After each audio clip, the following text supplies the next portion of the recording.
Hi, everyone. So I see that there's still a few of us joining in. For those who are just joining us right now, this webinar is going to be recorded, and we have set it up in a way that you will be muted throughout the session, but please feel free to write your questions in the chat box during the session if you have any question that you would like to ask the panelists. Yeah, and we'll be very happy to get to that in the Q&A session towards the end of this session. I see that quite a few of us are still joining, but I think given the time, we would like to start. And so, yeah, let's begin. First of all, again, welcome to the webinar today.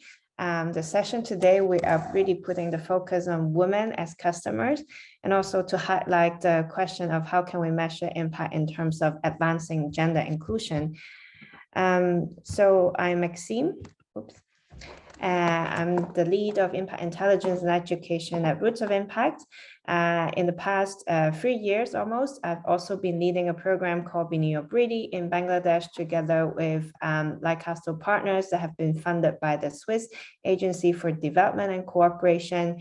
So Biniyog Briddhi has been an ecosystem building program specifically focusing on building up impact entrepreneurs as well as building up the market for impact investment. So under this program, we have been organizing many different types of activities and events, as well as transaction under the pillar of capacity building, specifically focusing on impact measurement and management, as well as investment readiness. And then we also have a part which is focusing on the transaction side, which is catalytic financing, where we have been providing matching funding to impact enterprises that reach certain impact target. And then the third pillar is also advocacy work that we work very much closely with the National Advisory Board of Impact Investing in Bangladesh. Here are some key figures about Biniyog Briddhi for those of you who are not familiar with this program. As I mentioned, we have 3 major pillars of activities, capacity building, catalytic financing, as well as advocacy. So, so far we have supported at least 9 local intermediaries and 74 impact enterprises. We have published an impact management toolkit, which we will also announce the launch of the gender chapter today. Under the catalytic financing part, we have so far closed a transaction under the impact ready matching funds, as well as 4 transactions under social impact incentives, of which Maya is one of the companies that receive a zinc, and we have Ivy, the founder, and also the CEO to join us today. And then we also have published an innovative finance toolkit that is also available on our website. So yeah, there has been a lot of activities going on.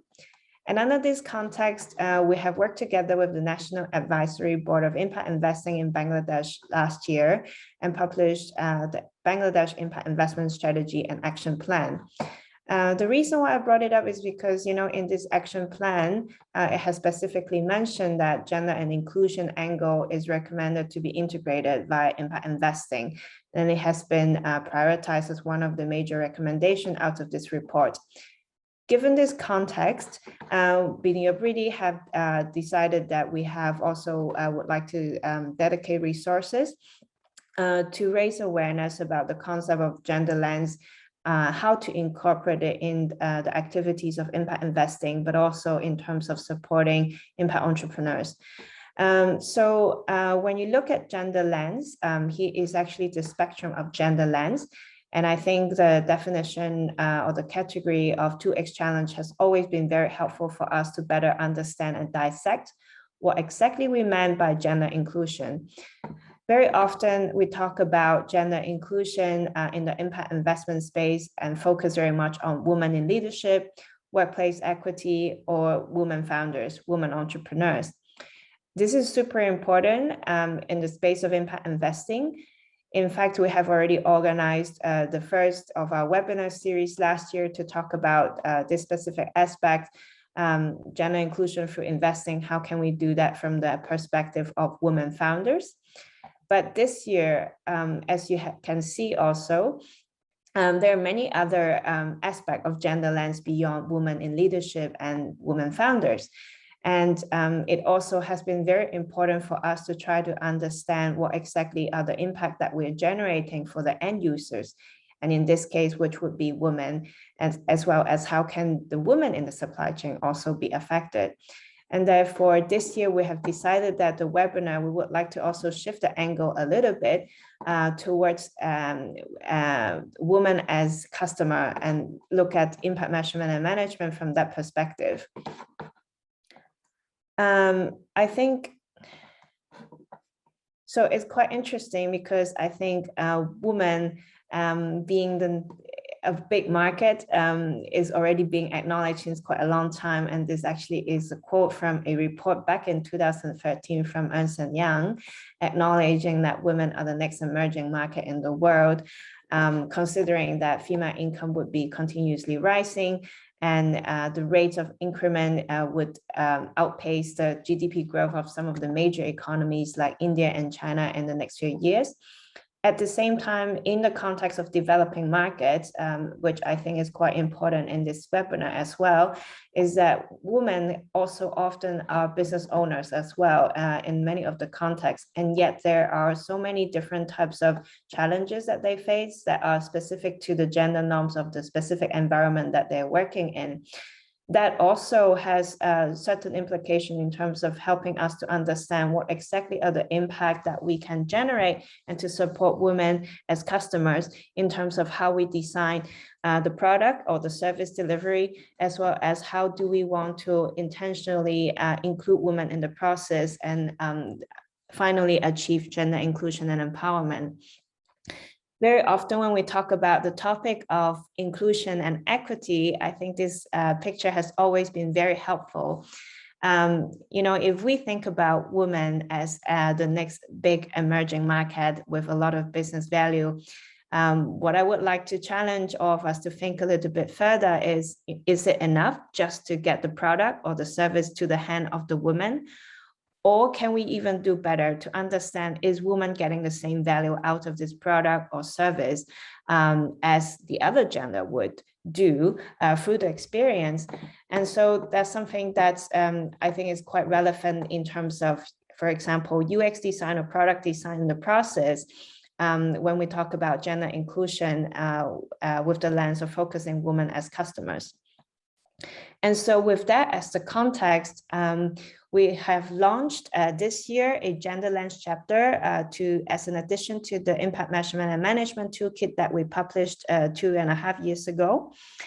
This toolkit specifically is designed to help entrepreneurs, accelerators and incubators that are just beginning to step into the journey of including the gender lens in the product and service delivery design process, but also for incubators, accelerators to think about how can I design a program that supports entrepreneurs that is gender inclusive.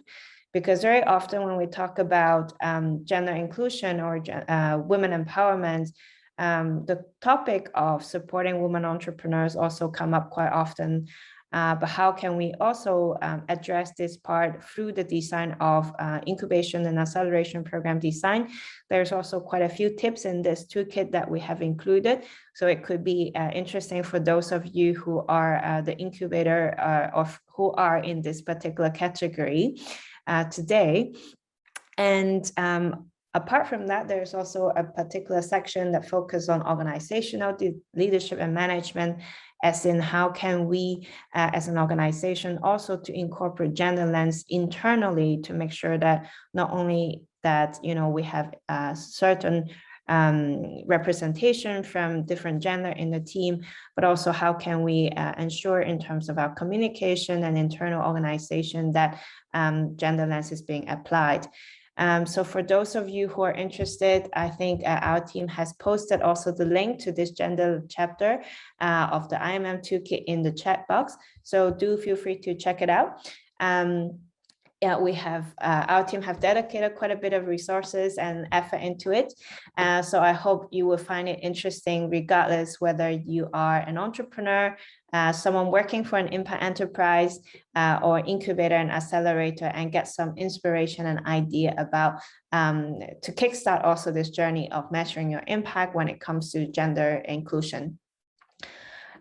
With that as an introduction and setting the context of the webinar today, I would like to introduce you to our fabulous panelists today. I'm really excited that we have a really good and interesting mix of perspective from our panelists today. So first of all, we have Natasha. Natasha is the lead of advisory and advocacy at Roots of Impact, where she develops tools and advice for partner and implementation or implementers of impact-linked finance.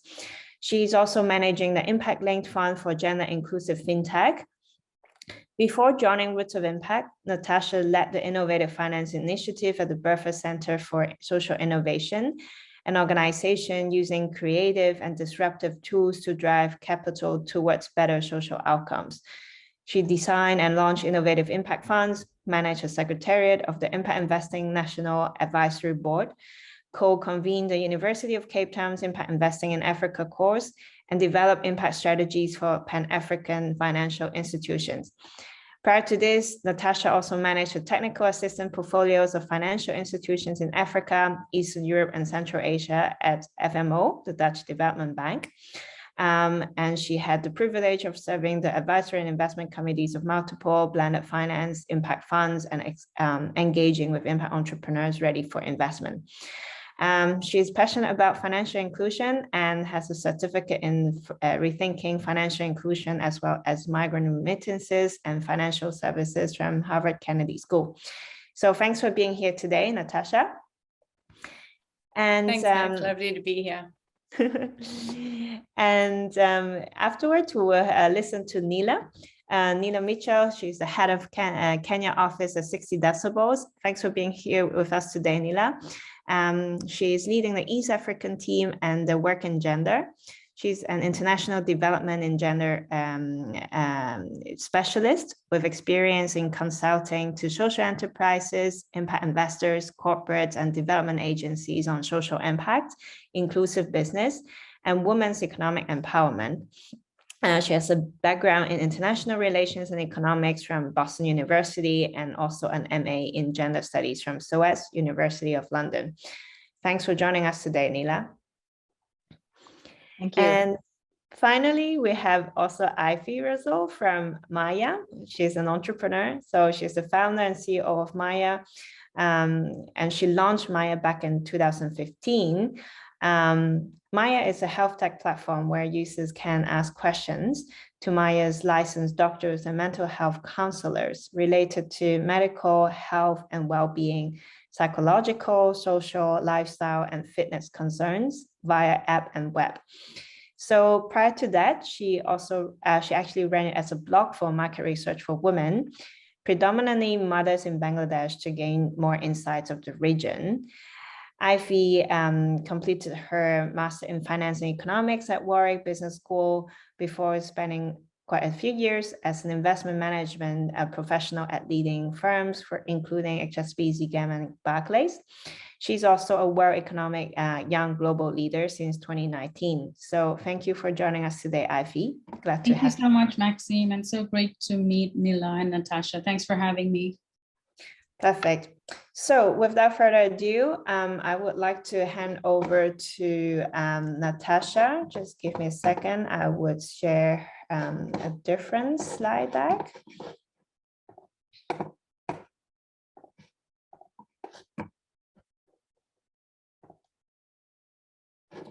Here we go. So Natasha, over to you. Great. Thanks so much, Max. Right, today I'm going to be sharing a bit around our impact-linked fund for gender inclusive fintech, and how we are specifically looking at tying finance to gender outcomes for women. So if we go to the first slide, please. So when it comes to boosting financial inclusion for underserved women, fintechs are incredibly well placed.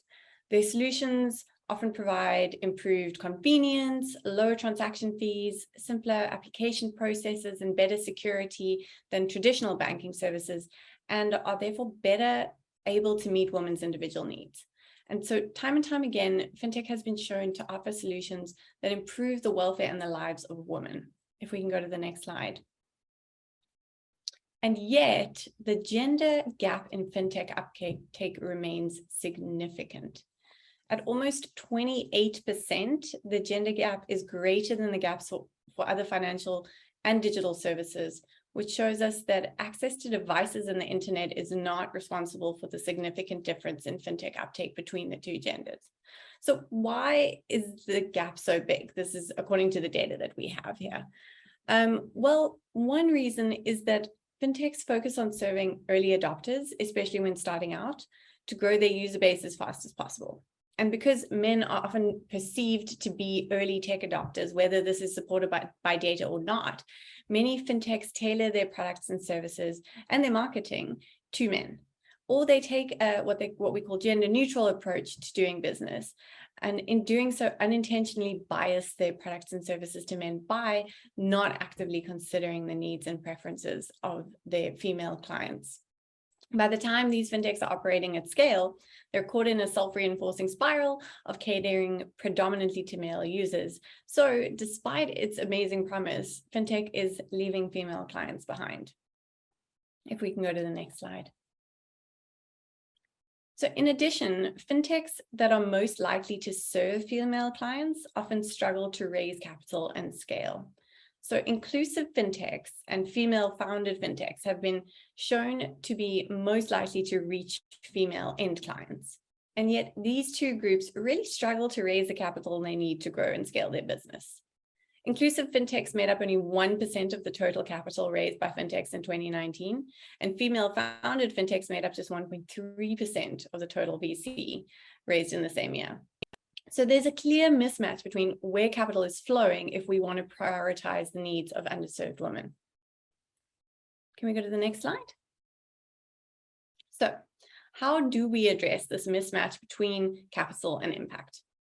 So we do this by tying finance directly to the impact created. And this is where impact-linked finance comes in. So impact-linked finance is all about unleashing the full potential of impact enterprises by providing better terms for better impact. And the premise is really quite simple. When enterprises create social value, for example, when a fintech focuses on improving livelihoods of marginalized women, this impact is generally not compensated or rewarded in any way. And impact-linked finance corrects for this market failure by pricing and rewarding positive outcomes. So when a fintech focuses on improving the life of a female client, it's rewarded for doing this. And these rewards also improve the commercial viability of the enterprise, which helps it attract further investment that enables the business to grow and scale, which magnifies its impact even further. Next slide. So how does this work in practice? So fintechs are directly rewarded with financial incentives for achieving gender transformative impact. And this improves their profitability, which in turn helps to attract additional investment. So the incentives payments can be made directly to the fintech, or it can be embedded into the investment terms. So we've got the ILF for GIF there that provides these financial incentives for gender outcomes to the fintechs, either directly or embedded in their investment terms. And the ILF for GIF also works with renowned investment fund partners who you can see on the screen there, who are aligned in their impact goals. And then at the bottom of the slide, you'll see our ecosystem enabler partners, which we also have. So the ILF for GIF is very intentional about taking an ecosystem approach, supporting partners to build the ecosystem and pipeline of fintechs that will support gender inclusivity, particularly for marginalized women. Next slide. Of course, if you're going to tie impact to finance, that requires that this impact is measured and managed robustly. So each transaction that we do will benefit from a bespoke incentive structure that's designed in partner with the fintech to ensure that gender impact is reached across the full value chain.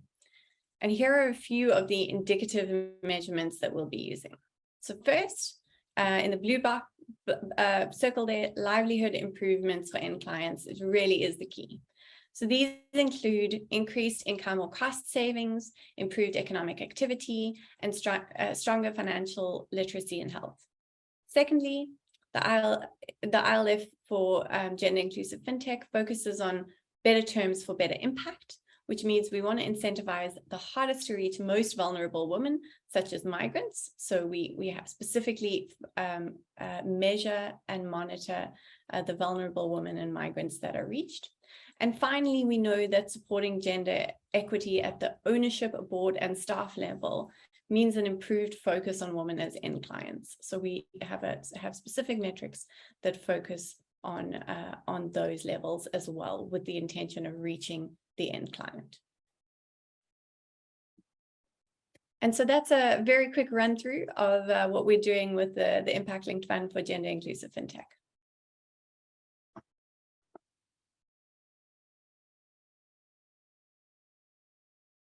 Thanks a lot, Natasha.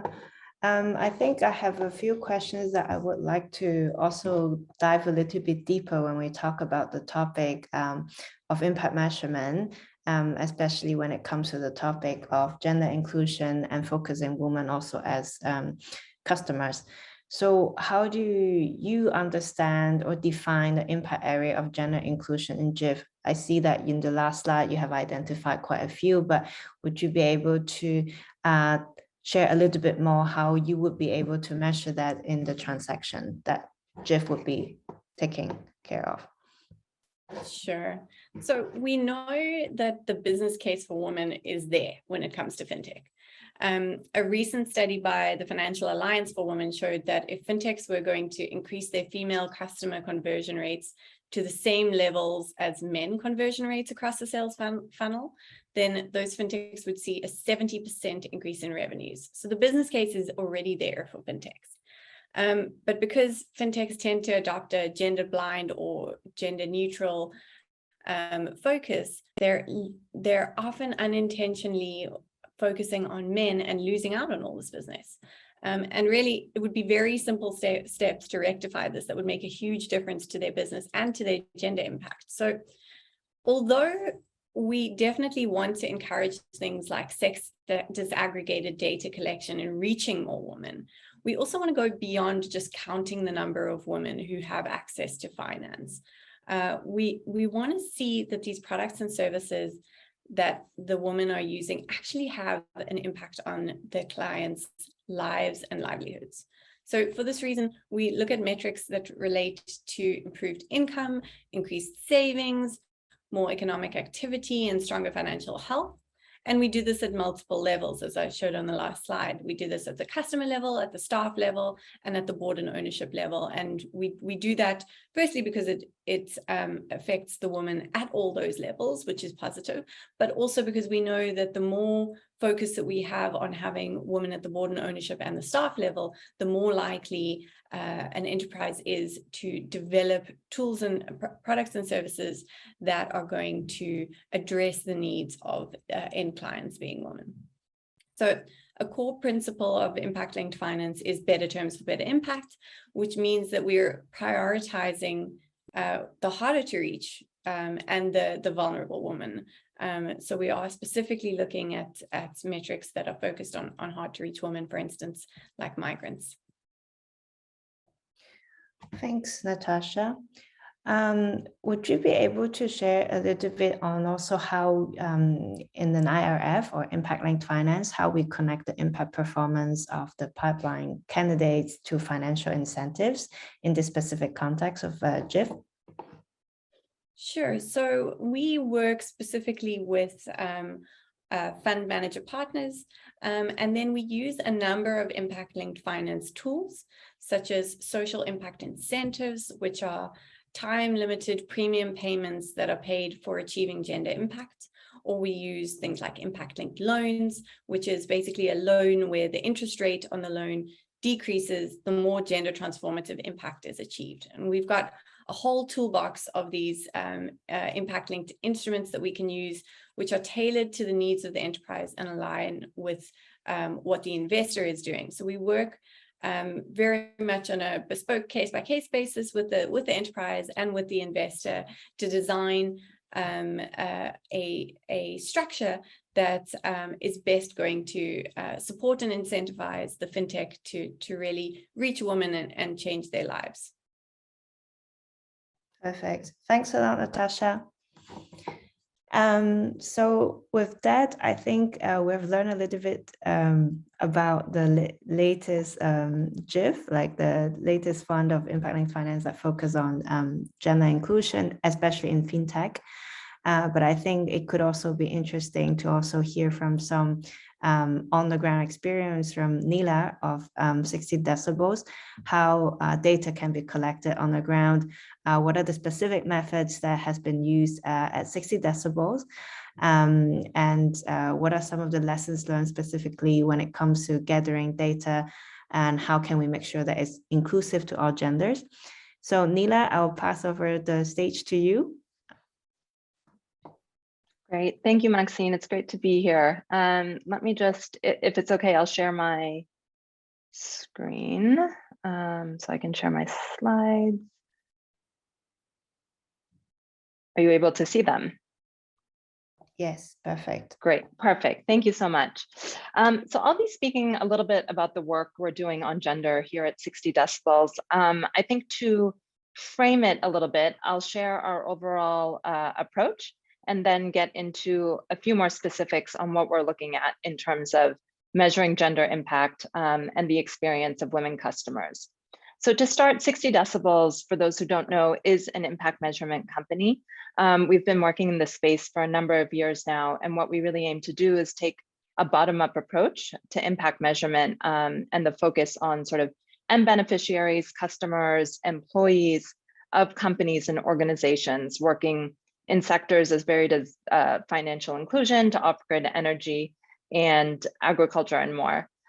We want the data on the impact to move beyond, the number of women or people reached. This is something Natasha also sort of mentioned, number of products distributed, et cetera, to the actual outcomes and changes that women and men are experiencing on the ground. Our name 60 decibels actually refers to the average volume of human conversation. And so you can see that our focus is on customers' voices. In terms of our approach, we listen to these various different stakeholders, primarily through short phone-based interviews that allows us to gather data quickly and can be analyzed and turned back to companies in a timely manner. We also benchmark operational and impact data, so organizations can not only see where they sort of stand amongst their peers, but actually learn from that, maybe to make data-driven decisions on how they can adjust their business models and how they can create potentially, more impact and generally serve their customers better. We work with a number of different types of organizations, from social investors and development finance institutions and foundations to social enterprises and NGOs and nonprofits. Our approach, again, centers around hearing customers' voices. And the way we sort of conduct these phone interviews is in the local language. So we have a really large researcher network in more than 70 countries who speak a number of different languages and dialects, which allows us to hear from a larger number of people directly. We then will do the analysis and benchmark the data on certain indicators and present, companies and funders with these results. So through lean data, which is what we call our approach, today we've worked with around 600 companies on over 1,000 projects. And through these projects, we've heard from we've conducted 170,000 interviews. But what I want to draw your attention to is actually the percent of women respondents who we've interviewed. At the moment, out of the 170,000, approximately 43% are women. And so you can see there's a large gap between, the voices, women's voices who are hearing from compared to the men. And I'll come back to some of the challenges with this shortly. But for now, this is, where our experience sort of is. there we go. So where our gender experience really started was with Acumen. We were sort of incubated there. And this is when a few years ago, we launched our Lean Data How-To Guide to measuring gender impact. And since then, we've sort of worked on several projects to measure women's empowerment and gender impact. They've related to the influence of national media campaigns on female genital mutilation in different countries. In the past year, we've also worked in sort of gender impact in energy and financial inclusion, education, et cetera. We're taking a sector specific we're starting to take a sector specific approach now with some of my colleagues really pushing on this in the energy space. We're also looking at it in the financial inclusion space. So developing sort of questions and metrics that are sector agnostic, but also being able to dive in a little bit more. We see a few opportunities to reach women within companies. I've listed 2 here, but of course there are more. One is as the registered customers, and the other is primary users. So the registered customers are, of course, an important market segment that we need to hear from and that companies need to sort of understand in terms of how exactly their products and services are accessed, how they're used, and the changes that they're experiencing from them. The other is the primary users. Oftentimes, the main user is not actually the registered customer. So it's important to hear from those users, oftentimes a lot of women, as much as possible. Moving to our gender lenses, Maxime has already mentioned sort of 2x in the different criteria that is used, but we basically focus on these top 2, sort of related to supporting companies that provide products and services aimed at women or that close a gender gap, and depending on business, sort of extending to employees and supply chains. A lot of our projects related to gender so far have been kind of custom, but often incorporate some elements of the gender themes that I've outlined here. So power and agency related to decision-making within a household. This can include understanding who makes a decision on a product purchase. Similarly, who has control over the budget for this type of purchase? What degree of negotiating power does a woman have in the household for these decisions? Another dimension is looking at women's empowerment in terms of controlling one's own finances and making decisions over those. We also look at time use. Does a particular product or service help a woman save time? And then we also look at sort of self-confidence and social acceptance. You know, I want to caveat this by saying we can't always measure all the impact, of course, or in terms of a woman being sort of empowered, but these are some of the areas in which we are able to gather data. And then finally, the other element, of course, is reaching women is our methodology. One of the biggest kind of challenges we've faced, as you can see from the numbers that I mentioned earlier, is getting women on the phone to be able to have these conversations. And this can be due to a lack of phone, of course, lack of privacy, needing permission, and then other social and sort of structural, social norms and structural issues that kind of limit this. So the different areas we're using to experiment with how to reach more women, hear from them, understand their experience. I mean, these are just a few, but ensuring some of our, in projects that are, you know, a little bit more sensitive, ensuring that our female enumerators are matched with female respondents. It's not yet a sort of company-wide or project-wide practice, but and we're sort of tracking response rates and if there is a difference in that. But certainly for more of our sensitive sort of questions and studies. We also often speak to one respondent in the household, but we're looking at, for different projects, you know, being able to speak to 2. That way, if the registered customer is a man, for instance, maybe we're able to speak to their partner and also get that perspective. And then in terms of some of our sort of standard training with our research assistants, making sure they know how to understand if someone is in sort of distress or maybe isn't able to answer openly, and kind of building the rapport to allow them to feel comfortable.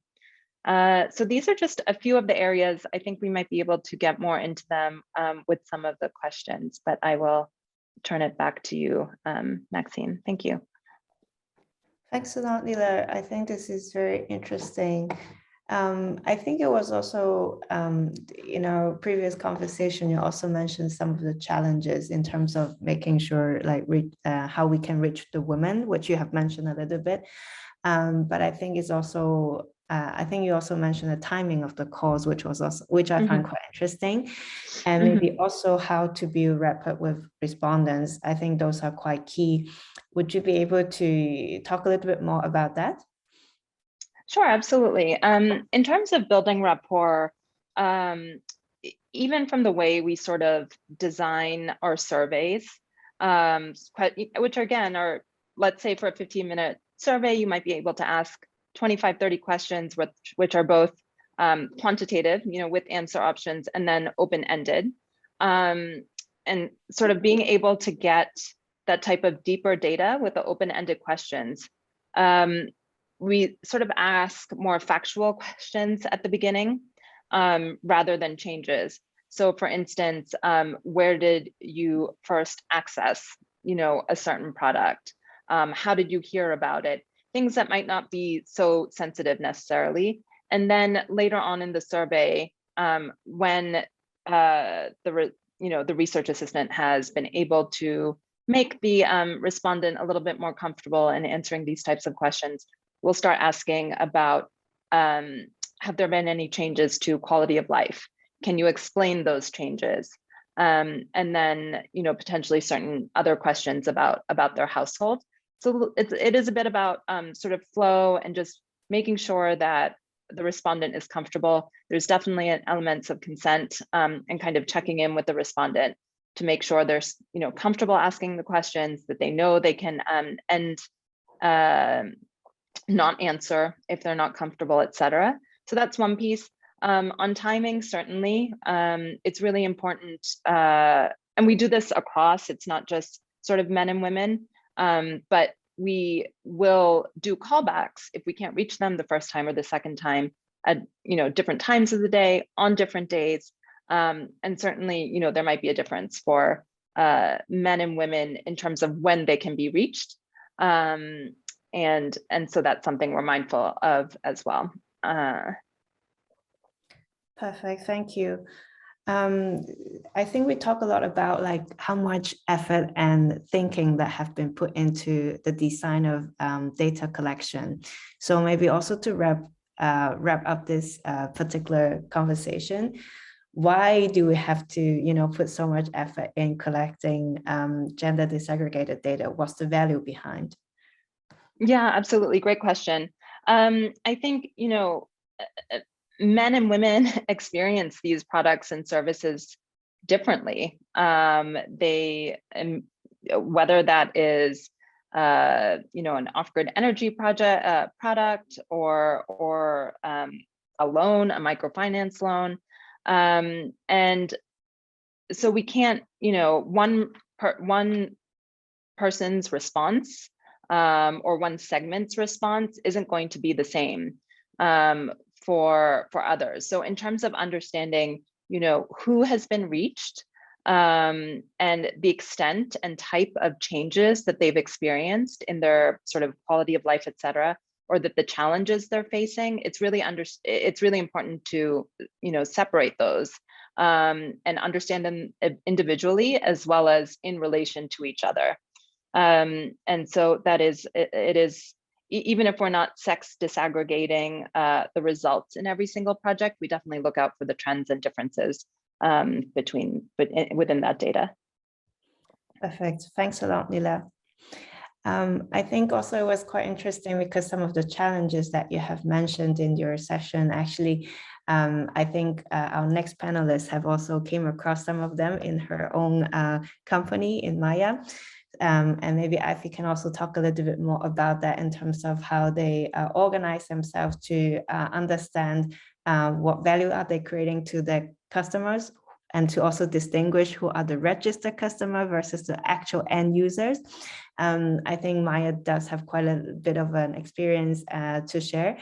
So Ivy, would you like to share with us some of your experience and also share with us what Maya is about to the audience that haven't come to know about Maya yet? Sure. Thank you for that. It was really nice listening to Nila and Natasha. Nila, I'm not sure if you know, but Maya had an opportunity to work with 60 Decibels when we got our grant from Humanity United. And it was a really lot of learning for us, particularly in terms of how we look at like our focus group discussions, what is the difference between data and impact.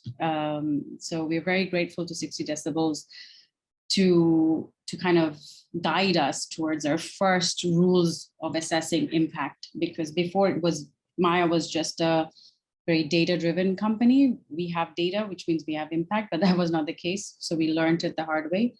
And 60 Decibels was very crucial in shaping that for us. So I just wanted to share that this was back in 2018 when we got our grant from Humanity United, which is, as you said, is a part of the Acumen group and that. So starting with myself, I grew up in Bangladesh. Then I was working in finance for a bit, as Maxime introduced.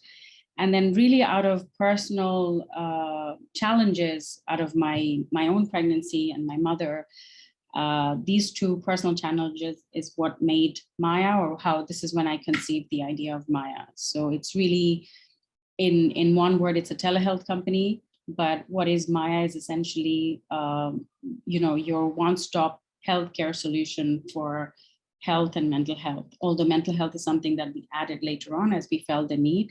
But what happened essentially, if I can just start the story a little bit, is my mom, whose name is Maya, was diagnosed with cancer. She fought cancer very bravely, but in the meantime, she was finding it hard to overcome her depression. She didn't want to even accept that she had depression, as a lot of the population in Bangladesh and in the neighboring countries do. We tried to take her to certain counselors, therapists, and she didn't just want to be seen in those waiting rooms, thinking everyone's going to judge her. So she felt stigmatized and tabooed. And this is, my mother, who's very well-traveled, well-exposed, and she was feeling that. And that was kind of like the start of my research, where I was like, oh, there's a huge gap in this market where people, especially women, don't have a platform where they can easily talk about something very personal as their personal parts of the body, but as well as mental issues that are very personal. So that was the start of the blog, which I ran for a bit before I started the business angle of it. And the blog got a lot of traction. And that's how, when we realized that this is needed for a country where the patient to doctor ratio is 4,000 to 1, patient to psychiatrist ratio is 1 million to 1, something like that was needed. So from a blog, it quickly turned to a consulting platform where we have users coming and seeking consultations on their health and mental health. So in terms of the barriers, we try to remove all the barriers. We respond in local language, as Neela was already also saying, that it's very important that we understand our users firstly in our local language. And it gives easy access to expert advice anonymously. All you need is a phone. The distributed on-demand network of experts who are leveraged on in an advanced Uber-like AI model. It goes to them, and these queries are then vetted and then answered. So from there, we have a digital prescription. We have various other products that in the next slide, I will take you through, if that's okay. If I can go to the next slide, please. So far, we have about 15 million plus users on our platform. We have done, I think this is a bit outdated, but we've done close to 7 to 8 million consultations to date. Considering it's a community platform, it's a consumer platform, our rating is good. And we have about 300 to 400 active users on any given month. And in order to address this huge gap in the market, as I was saying previously, we have quickly realized, me and my team, that we really needed to leverage technology. And for us to leverage technology, we, like I said, like the patient to doctor ratio, I think now is 3,500 to 1. We will need to access technology, leverage technology. And for that, we really started with language. So we focused with messaging and language, where users ask us consultations in Bengali. We have invested in AI and NLP, natural language processing, where right now 60 to 65 to 75% of our consultation is processed by AI, and the rest of it is answered by human. And those are mostly the more complex questions that humans should be given to, and with an accuracy of 95%. So in essence, every 17 seconds, we receive one unique consultation. And by saying all this, I still feel, we've just scratched 1% of the journey. There's so much more to do in healthcare, so much barriers, so much gap. But I also appreciated what Natasha shared, is a lot of the healthcare issues are kind of correlated with financial stability and how they are able to access or afford healthcare. So that goes hand in hand. And if I may just go to the next slide. So as you can see, Maya adds really unique value to our customers, especially women. We have a rural percentage, almost 50% rural population of Bangladesh users are using Maya, and urban 51%. Now here, again, as you can see, 45% of our users are female, and 55% currently. It increased actually recently. It was kind of like more 44 before towards men, and the rest towards female. But what we have seen is, for us, to be honest, it's something that I feel good towards, in the sense, me and my team, because we feel like men are more getting involved in their women, their lives, for the physical and the mental attention that they need in their day-to-day lives. So a husband asking on behalf of his wife, a boyfriend asking on behalf of his girlfriend, mother asking, asking about his mother and daughter. I think it's amazing because now the coexistence is starting to happen, and men are coming forward to understand more problems in the healthcare division. However, I think this number would not stand here, because it would be much higher, because women take really much more interest in not just their health, but the health of their community, of their, the family, the extended family, like father-in-law, mother-in-law, cousins. However, because of the latest GSMA report says that Bangladesh has 29%, I think close to 30% gender gap in the ownership of mobile phones, and only 53% in the use of mobile internet. This obviously means that women are 29% less likely than men to own a mobile phone, and 52% less likely than men to use mobile internet. That in itself just explains the entire the equity problem in terms of accessing healthcare information, or even education, or even anything that needs to be, said and delivered to women. Internet penetration rates are higher for men than women worldwide, right? So this is where I think, in terms of, no matter how much we are building and we are creating, as you will see in the next slide, the type of products that Maya has, this I think is a bigger issue that I would like to voice, where as a country or as a region, we are overcoming this problem, and how at a policy level we can lift this up, because only then, I'm 100% sure that only then more women are going to come to the system, and more men are, although I have no problem male using Maya, but I think female should also be increasing the numbers as well. If we then now move to the next slide. So in terms of, how we are trying to address our products and customize our products so that the marginalized community can use it as well. As you've seen, as I've been talking about the previous data, it's hard to reach women because of the digital divide on its own, on a macro level. So when it comes to trying to reach more women and more marginalized women, a little bit, the mid or the bottom of the pyramid, we have been increasingly working with the RMG sector, which is, as you all know, is like 5 million garments workers. 70% of them are female, and it's the target group that we focus, which is anywhere between 17 and 24. So with that, we've been working closely with brands like Primark. We're close to working on another deal with Inditex. We've previously worked with Marks and Spencer, and this has been an amazing way to get entrance to these garments factory workers who usually don't have much time for their healthcare. But because Maya is their healthcare partner, we are available to them 24/7. They can talk to us after their work hours or before their work hours, lunchtime, because they're not really allowed to use the phone when they're on the production floor.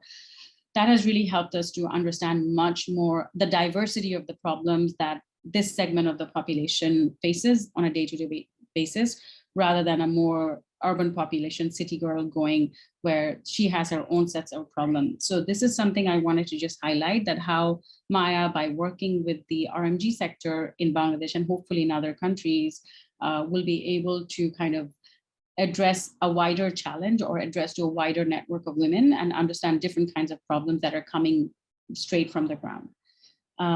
Moving to the next one. So this is just a quick breakdown on what we see in terms of the tags and the type of consultations we get. So women asking questions around Bangladesh, this is just a physical health breakdown. We also have a mental health one. So as you can see, pregnancy remains the highest number of consultations. I grew up in Bangladesh and I did not have any sex education when I was growing up. So when I became pregnant for the first time, I myself had so many questions that my mom or my sister didn't answer to me. And that applies to so many women that are seeking consultations in Maya. So pregnancy, menstruation, any gynecological issues, abortion, these are kind of like our top categories. And then you can, again, break it down.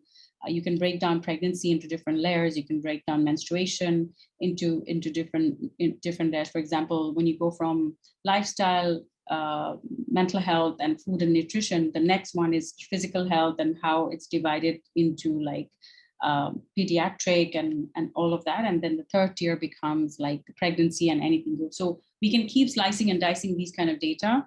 There's a similar one for men, for when men are asking questions, because men also have their own issues. They're the highest in terms of like trying to commit suicide, drug and substance abuse. So they have their own set of problems, but it's amazing that they're coming and sharing those. Moving to the next slide, please. So as you can see here, these are kind of like the product offering that we do, that we try to be mostly focused on women. So before I just highlight this diagram, how the journey started, I explained, which was basically, I started with a blog and just a website. Then it became consultation where anonymously women and people could just ask questions. And then it became digital prescription. From digital prescription, it became like how we can combine pharmacy and labs, which is still, the pharma and lab phase are still in the beta phase for Maya. And then we added the B2B sector in terms of how we can go to businesses and offer on a B2B2C basis. And lastly, also selling female discreet hygiene products. So, we are sitting on so much data, how we are matching those data to make sure that the end-to-end journey for our female users is complete. So they just not only just coming for consultation. If they're needing medication, we can provide them. If they're needing any products that they find awkward to go to the pharmacy and ask for, we are providing it for them. So here you can see we have 100% electronic record of all the consultations, where AI is used and NLP is used to make sure that as soon as a consultation comes in, the AI understands the length, the complexity, the urgency of the question, and then delivers it accordingly. If not, it gets passed to the human expert. Then we have the free digital health tools. So for us, the consultation and the tools are like the hook, especially since they're all done in Bengali. And then lastly, like pharmacy referrals, dedicated care advisor, counselor throughout the hotline services that we have in the RMG factories, and then 24/7 access to qualified experts. And then when we are working with the factories, for example, Primark, we offer them dashboard and reporting in a personalized or a customized way, where it helps them to gain more transparency in the supply chain. So which means that we obviously don't reveal the name and the identity number, but we reveal the categories of the problems and the issues that each garments factory is facing. And accordingly, Primark and that garments factory can work together to reduce that. Moving on to the next slide.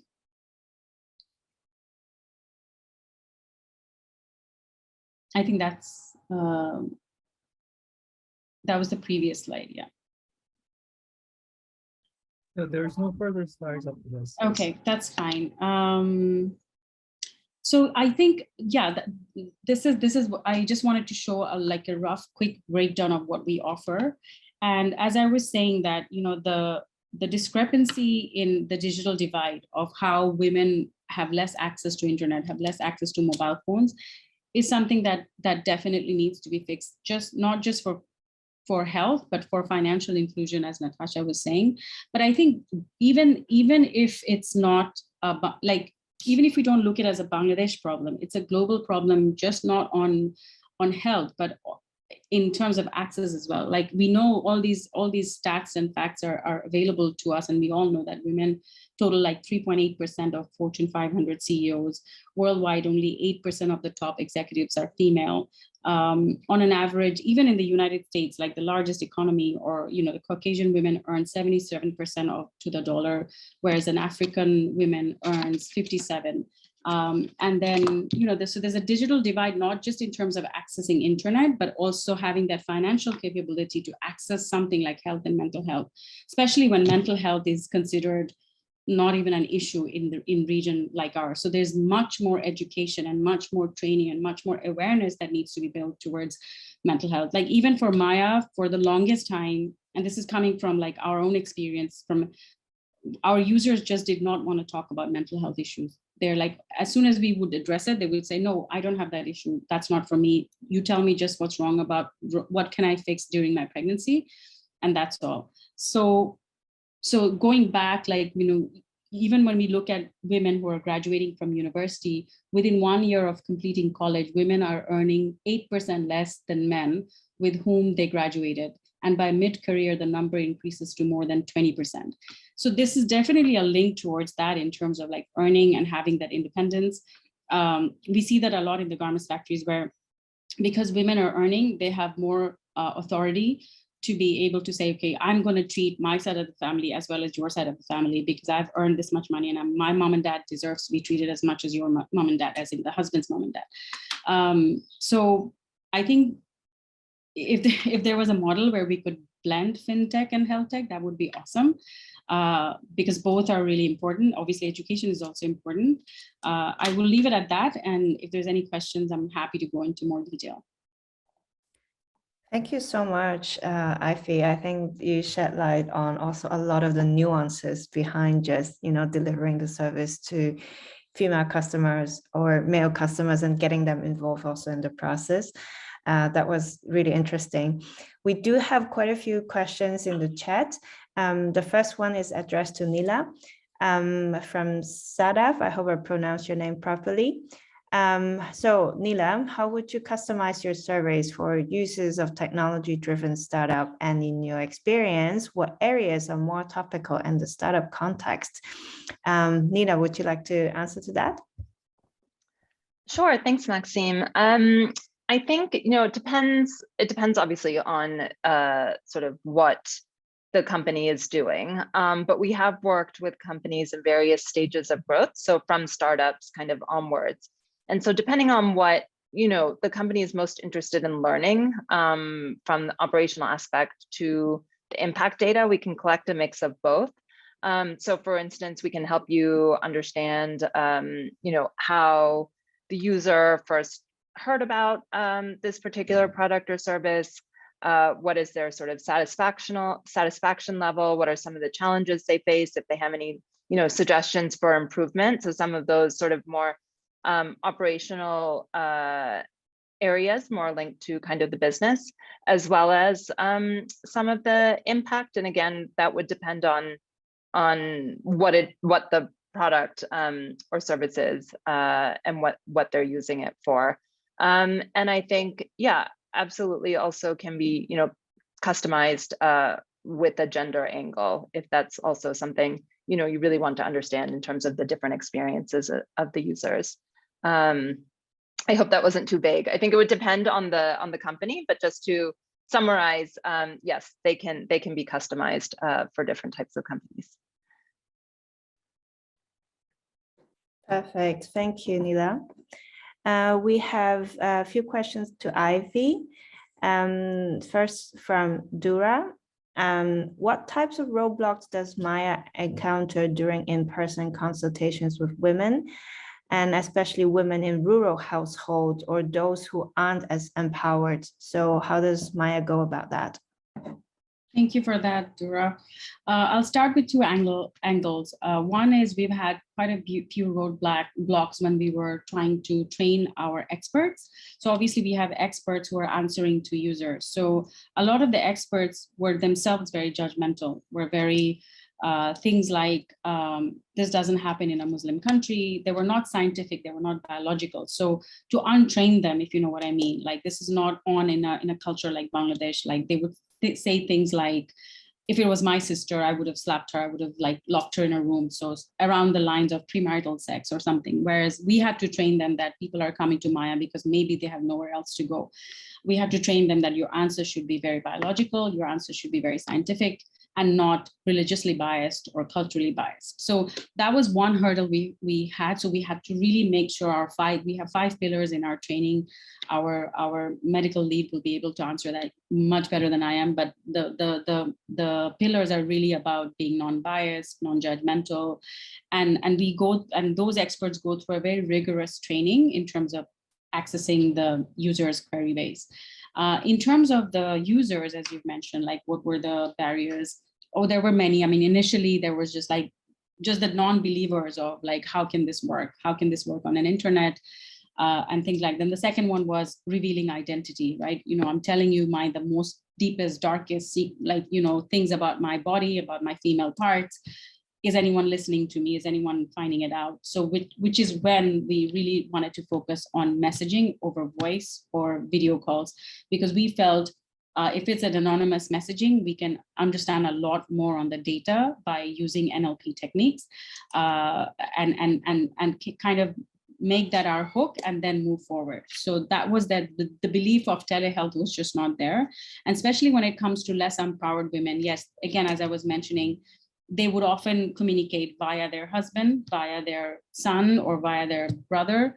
And that oftentimes doesn't give the entire picture of what, for example, if they were going to marital rape, oftentimes you can't really talk about it if you don't have access to the phone and if you don't have access or money to even buy a phone. So those are some of the challenges that we faced. Thank you, Ivy. We do have 2 more questions to you, but maybe I'll pick one, just like being mindful of time. There's one question that talks about the ownership or female ownership of smartphones and internet access, which we knew that there is a difference in terms of like between men and women. So how can they leverage your service, especially in rural areas where the divide is felt the most in terms of ownership of smartphones? Do you work with telecom or mobile operators in some way to help push the gender transformative impact forward? Yeah, great question, Jordan. Yeah, great question. Something that we've been constantly trying to innovate, trying to come out of it, come ahead of it. We have worked with telecoms, we worked with Robi. It made a lot of sense. It made a lot of sense in terms of reach and access when we work with Robi. So we reached a lot of users and female. It didn't make business sense for us when we worked with Robi because we also have investors who are backing us and they're looking at ROIs. And when you look at ROIs and the revenue dollars that we were earning from a partnership like Robi wasn't making sense. We were giving too much of our experts' time and our time, and what we were receiving was we were just getting squashed. It didn't make sense. So again, I hope there's a world again in the future where we can work with such telecoms, as you mentioned, who has amazing reach, but at the same time, understand and value that companies like Maya is trying to provide and help us sustain in that way. So there's no point charging our experts 10 taka when we are spending 250 taka to have those services, if you know what I mean. So to your question, yes, we have worked with telcos. Another one is basically another reason we are working with the RMG sector is because of that, so that we can try and reach as many women who often don't get access to these kind of healthcare facilities, so that their companies can help them. I remember myself when I was working at Barclays, I would go to the bathroom and at the back of the door would be like, and I think that's where I picked up the idea where, are you feeling stressed today? Are you feeling anxious today? here's a free number that you can call. We've got you covered. So something as little as that coming from your company can really make you feel like good. So I think what Primark is trying to do, what Marks and Spencer is trying to do, and even as we are working with Biniyog Briddhi and Roots of Impact, we have really worked out a model where we want to make sure that the bottom of the pyramid or the marginalized community is getting access. And that's where me, and when I was working with Maxine's team, we really wanted to make sure how are we reaching that community. So we have RMG, we have telcos, we want to work with insurance companies next. We are doing homework, haven't really figured it out. And then of course there's the NGOs and universities that we can work with, again, to reach the masses. But at the same time, when you're a startup and you're kind of have to run like at 100 kilometers per minute, maybe, the pace of an NGO or the pace of a university might not collide, and you just have to go past them because you have so many matrices that you have to hit. So either investors can back off and give us some room to not expect those matrices so soon, or the NGO world or the university world where there's a lot of bureaucracy, they need to kind of move fast with the private sector so that we can add value to each other. Happy to take this question offline. Happy to get on a call, Jordan, if you have more questions. Perfect. Thanks a lot, Ivy. Just being mindful of time, so thank you very much to all of our panelists and also your questions from the audience. This is a really interesting conversation, and I hope that this is only the start of also paying attention to women as customers when you think about gender inclusion. So again, thanks a lot, Ivy, Neela, and also Natasha. And I hope you all have the good rest of the day and have something to take away with you in whatever you're going to do.